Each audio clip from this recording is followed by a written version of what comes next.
Fantastic. Thank you. I'm really honored to be here. I'm really grateful. Thank you for everyone at West, at NRT, at the Hochschule Mainz for setting this up. I go quickly at it. I'm just introducing the... Let's say I'm just trying to unpack the great complexity inside which the Missing Script Research Group operates. Language plays a crucial role for people and for the planet. It helps support cultural and social diversity, promote inclusion and equality. There are fundamental principles of global society. We are currently operating inside what UNESCO has declared to be the decade of indigenous languages.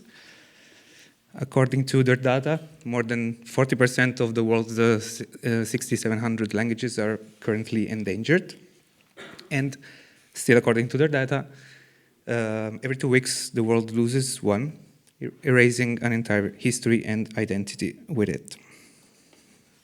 Unicode, if you don't know what it is the overarching digital infrastructure that makes possible the exchange of characters and strings of texts across electronic devices.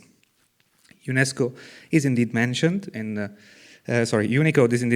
mentioned in UNESCO's document that presented the decade as a tool under the favorable conditions for digital empowerment, freedom of expression, media development, access to information and technology, alongside artistic creation as well. Among the main activities of the Missing Script Research Group, there is the inclusion of minority writing systems in the Unicode standard. We were talking earlier today about the difference between languages and writing, so maybe I can try to unpack that a little bit. It's a bit complex.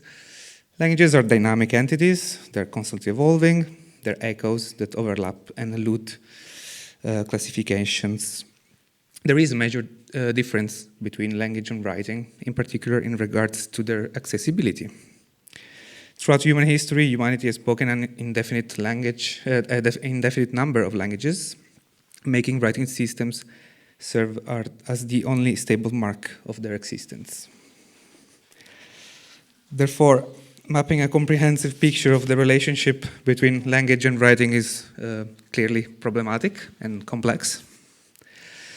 It's definitely complex because to draw a comparison between two phenomena, each of them must have clearly defined characteristics and boundaries. And while relatively agreed upon definitions have been developed for language, there is still no single universally accepted definition of the practice of writing.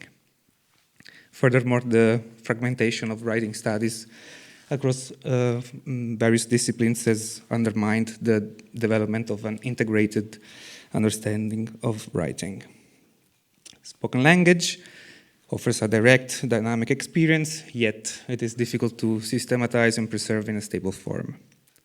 On the other hand, writing lends itself much more easily to classification, to organization, and this happens even if it faces limited documentation or even absent or partial decipherment.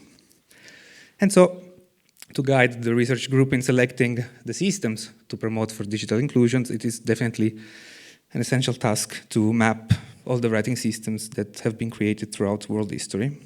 And this is the main goal of World Writing Systems, one of the most ambitious projects inside the research group. Here in the slide you can see the beautiful posters that Johannes Bergerhausen designed and that are possible thanks to the work of the SEI at Berkeley. So you would say from outside, this making a list, it seems like a kind of task that results in a finite, something practical.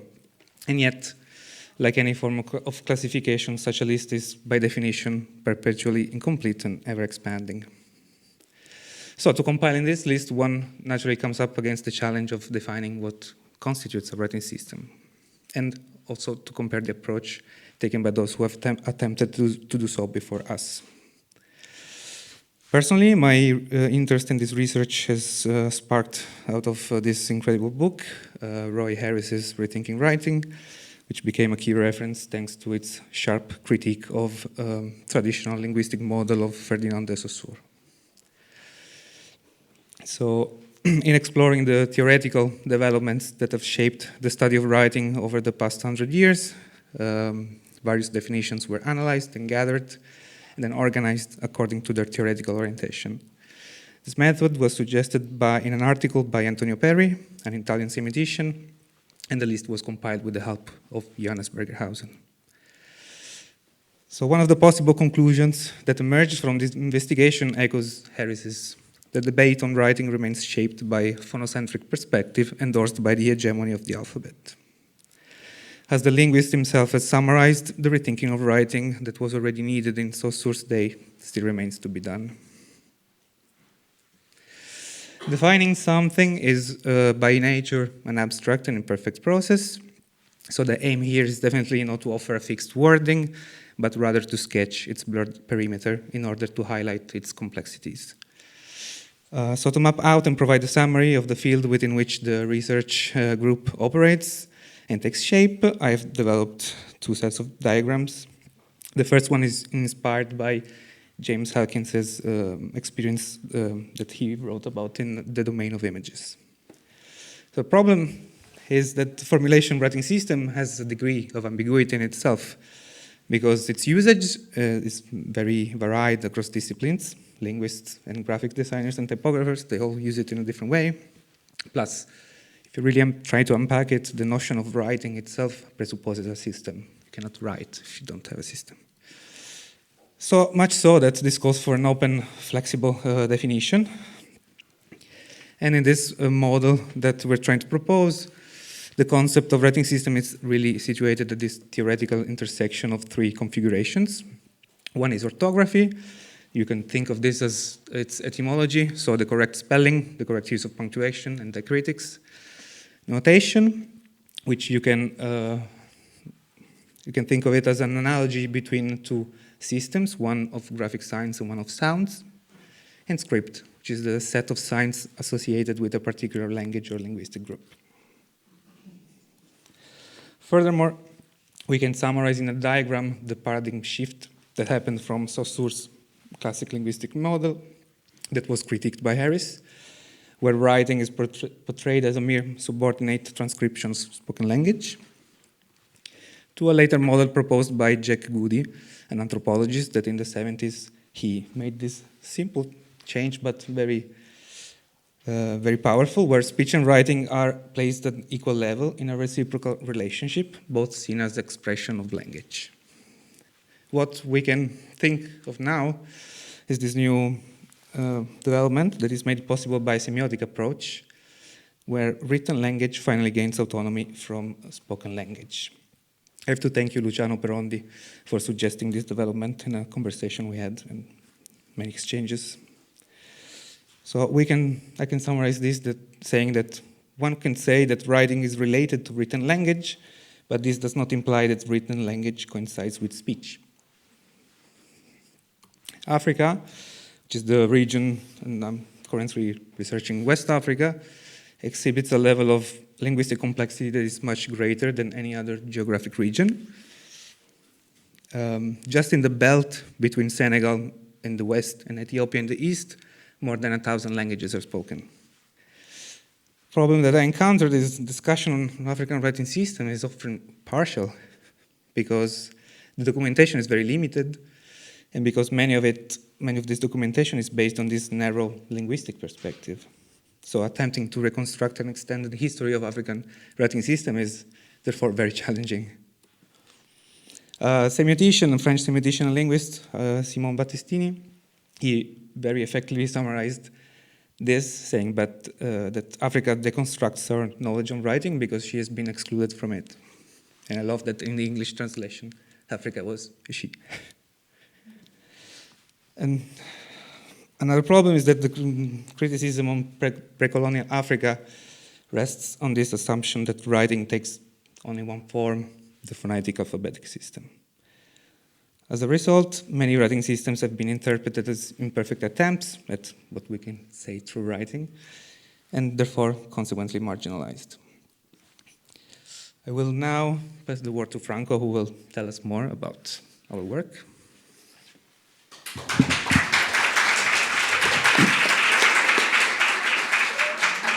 Following Nuncio's words, I always wonder before got to the program why they were people trying to build new ways to write, which I thought it was not possible. I thought like everything it was based on Latin thinking in terms of type design and how I guess the academy tries to approach type design sometimes from my own perspective. So of course, coming from Nuncio's words, I think there are, or I will try to briefly point out 3 ways to classify cases in a semiotical way, in a linguistical way, and the anthropological one. Of course, all of these could be separated from each other, or they could work at the same time. In that case, for the case of the semiotically one, it will be the case of the Cherokee as a strong influence in Bai's, Luo, Laxide, and also Songhai for the anthropological one. In case of the Cherokee, as you may maybe know in the expo, in next room, I think this could be also controversial. Of course, coming from the Cherokee background, which is this portrait from Sequoia, which it was born in 1770, who it was the inventor of this script, who also took influence from the Greek and Hebrew shapes as a reference to try to build a new script to represent the language from the Cherokee community in the States. By 1821, he approached around 86 symbols, which I think is quite impressive. And in 1825 was adopted by the community, and it was part of the standardized material to produce literacy and content at that time. This is a beautiful piece of the first page of the newspaper of the Cherokee Phoenix. So how this could be connected with Bai is a script from West Africa, specifically from Liberia, which it was invented in 1830. Here's Liberia. And look like this. Of course, there is the theory that Momulo Bukele, who was the inventor, he got the art, the right by a stranger in a dream. It was a white woman, a white man, who visited him trying like to explain or like to show these new letters. On the other hand, some other linguistics, they also mention that there are in some cases, Austin Curtis, an American missionary, he arrived in Freetown in Liberia. He married some Bai woman, and that's the way that he or started to spread over, let's say, one approach how to share the Cherokee into the community, and that it was the inspiration. I have to say there is no, I guess, just one answer for that. And basically, by the end of the 19th century, it was already mentioned like the most by people. It was very standardized and in use for most of the people in the community. And also in 1962, the syllabary, it was formally standardized by the University of Liberia, which I think it also brings the point that when there is support from institutions, I think things could go way further, for sure. And also in 2008, by it's part of the standard of Unicode. And I like to quote this linguistic, which is called Peter Onset, that he mentions that from the West African spread of Sequoia's influence, we find 16 scripts used to write at least 21 languages in at least 7 countries, which I think is quite interesting, like to think as a case of study or reflection, I would say. For the linguistical approach, I will briefly talk about Luo Laxide, which is a script invented in 2009 for a family of languages in Kenya. This is Kenya. Basically, the inventors had some kind of discrepancy for how Latin alphabet could, like, let's say, represent phonetically the sounds of the language. So they tried like to propose a new way to write this language. And certainly they just started like to build, let's say, fonts out of drafts. They also started like to do and to make all these publications, which I think is quite interesting. And it's a way to spread over or to push further these projects. This is also another pictures of the numbers. And until I know this script, it was, they sent the last Unicode proposal in 2019. And until I know so far, it's not part of the standard of Unicode yet. And the last one, which I think is a very interesting case because I've been working on that for my whole research at NRT. It's Songhai, which is the name of a community. It's a family, well, actually it's the name of the family of languages, at the same time, the name of the community and the name of the script that they want to create. It's a script that it was invented in 2019, specifically for the Songhai community, which is around Mali most of the time. This specific community, it's based on the city of Timbuktu.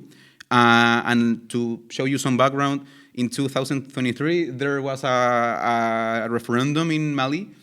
Of course, we can call Mali since 1960. And of course, one of the first questions about this is, I think this referendum brought many questions how they could understand democracy and how in other countries as we can understand the concept of democracy also.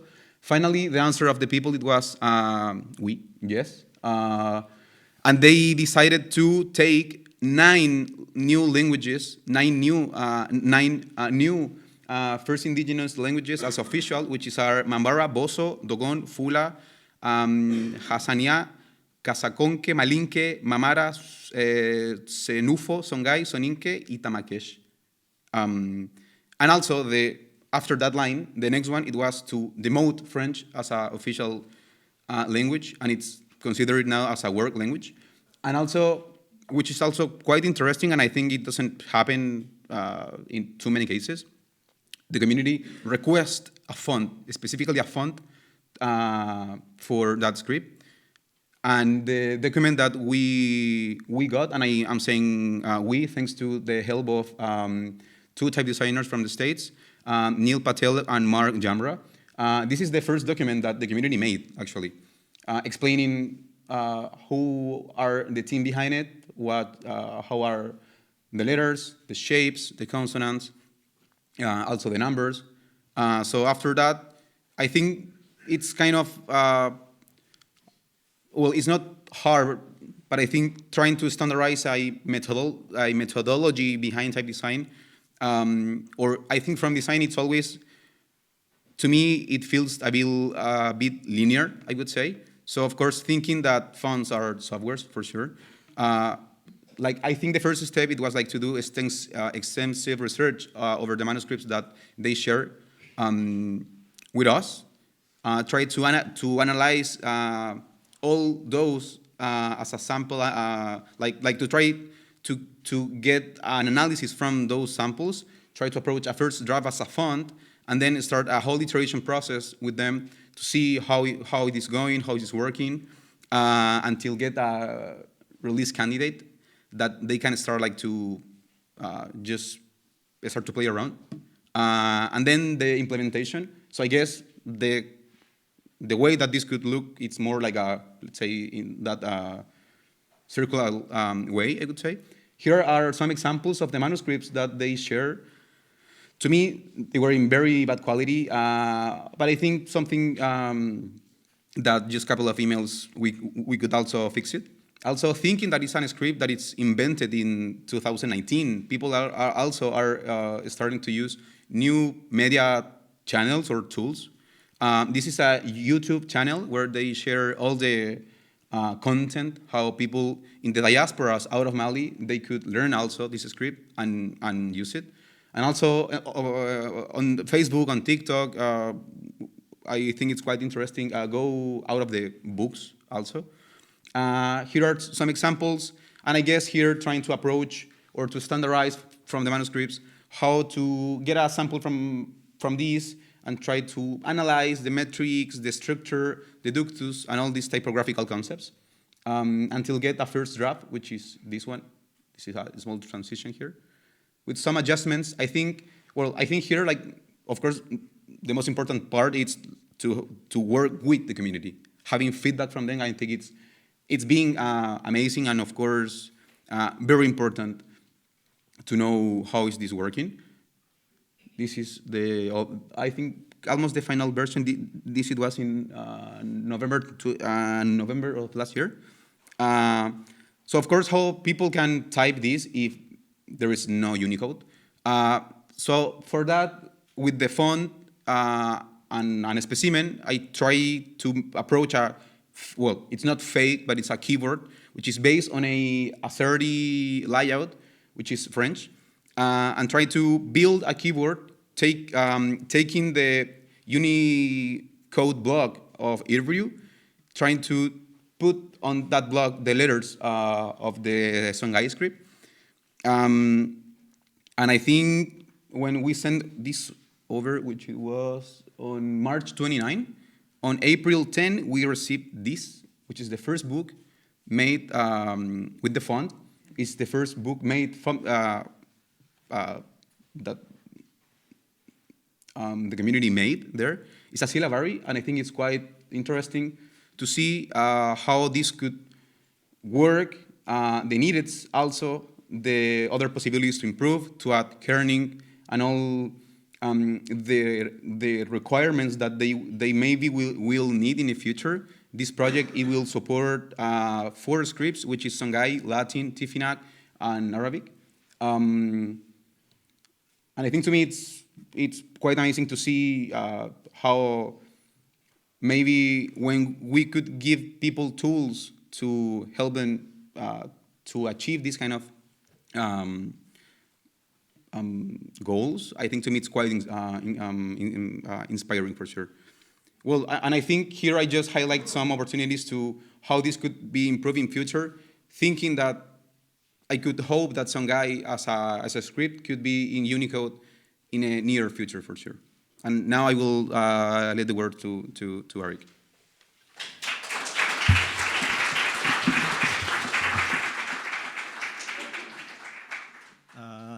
Thank you, Franco. Hi, everyone. My name is Ariq. I came from Indonesia. And like Franco and Nunzio, I am on the Missing Script project, but I just finished my project this year. And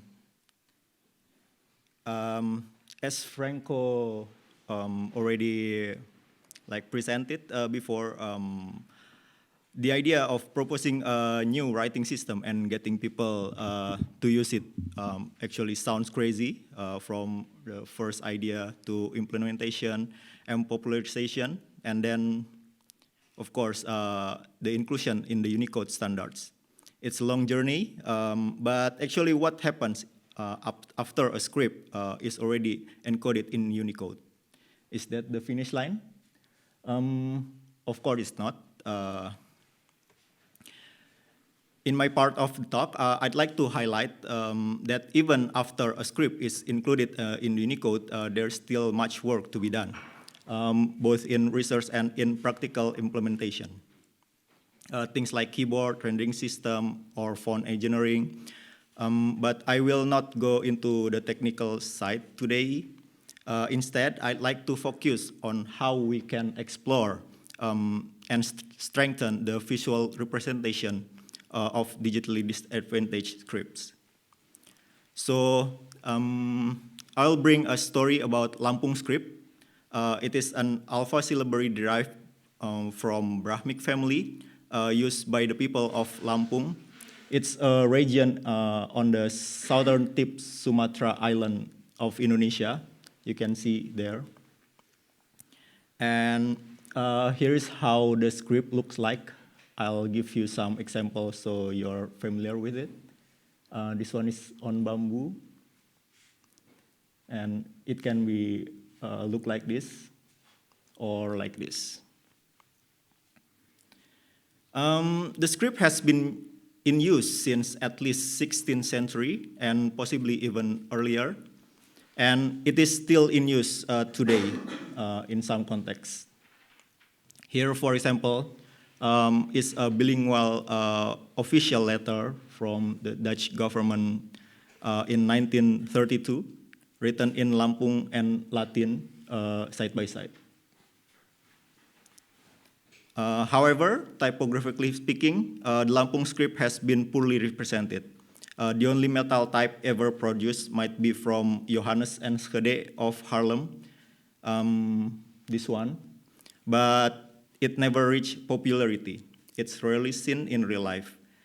And in the digital typographic world as today, the script has not been listed on Unicode yet. Today, the script is used only in very, very limited contexts. You might see it on street signs or as decorative writing, decorative lettering, for example, on gates and etc. But it's not part of everyday written life anymore. There are many factors behind this decline, social, political, and economical, but I believe one of the key reasons is the lack of proper typographic representation. When the script looks awkward in print or digital form, it doesn't appeal to the visual aesthetic of today. For example, this is an elementary school book in which the script is taught, and to be honest, to my taste, it's not very appealing. So the question for me was, how can we level up the game? So on the Unicode side, actually the progress for Lampung is already quite advanced, thanks for the previous researcher. And though it hasn't yet been officially encoded, I started my research from the Unicode proposal itself, which contains a lot of information. And especially regarding the reference and acknowledgements, seeing who was involved and reaching out to them. That helped me trace the network of people who have worked on the scripts before me.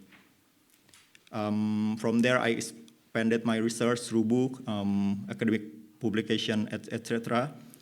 And from my finding, I realized that Lampung script is closely related to its neighboring scripts in Sumatra, which is Ulu and Kerinci, and I decided to study them together as a big family.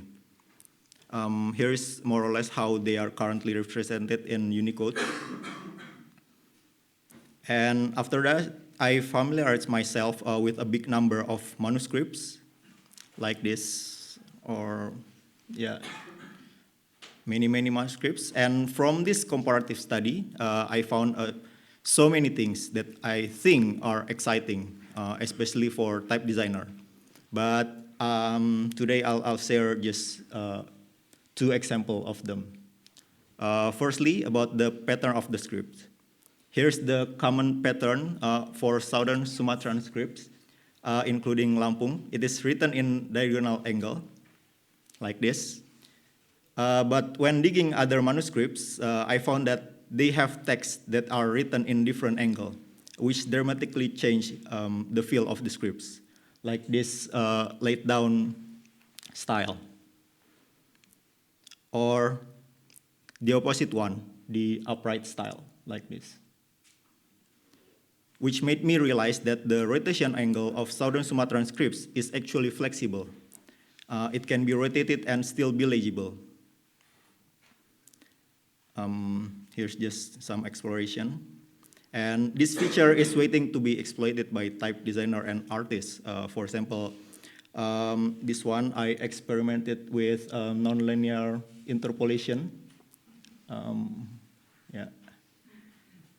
And secondly, one of the biggest challenges I encountered was the large number of grapheme variants. Different community writes the same characters differently. For example, this is the grapheme variant for character Sa and character Ma. If you see them random like this, you might not see the connection. So I started analyzing the variants systematically and mapping them. For example, I analyzed this might be the oldest form for sa and ma, the most complex one. And then you find this form, which the writers did not leave the writing tools, instead connecting the strokes. And then the others, they try to leave one stroke unwritten, like this, or another stroke unwritten until you reach the minimal forms. I mean, for example, it helped me make a design decision. For example, if my sa is like this, my ma is like this. Or if my sa is like that, the minimal form, my ma is like that. And from this, I was able to extract a kind of visual connection for other characters as well. Using that logic, I developed a coherent style set. I create many sets in my phone for community specific and discretionary preference. And I end up also using the font maximum capacity of stylistic sets. And here it is. This is the final design. It's not meant to be the definitive form of Lampung script, but rather a starting point for designer, educators, and users to re-engage with it again, visually and digitally. I created this font in many ways, which I hope will be suitable for text or for display. And here's more or less all the characters I draw in the end to support the language, used not only in Lampung, but in other communities in southern Sumatra. And all of this work, that's typically how we deliver the final output of 2 years research at the Missing Script project. But of course, it's not and shouldn't be the end of the effort to properly bring this script into the digital world, which requires more collaboration. And we are representing the Missing Script project. Thank you.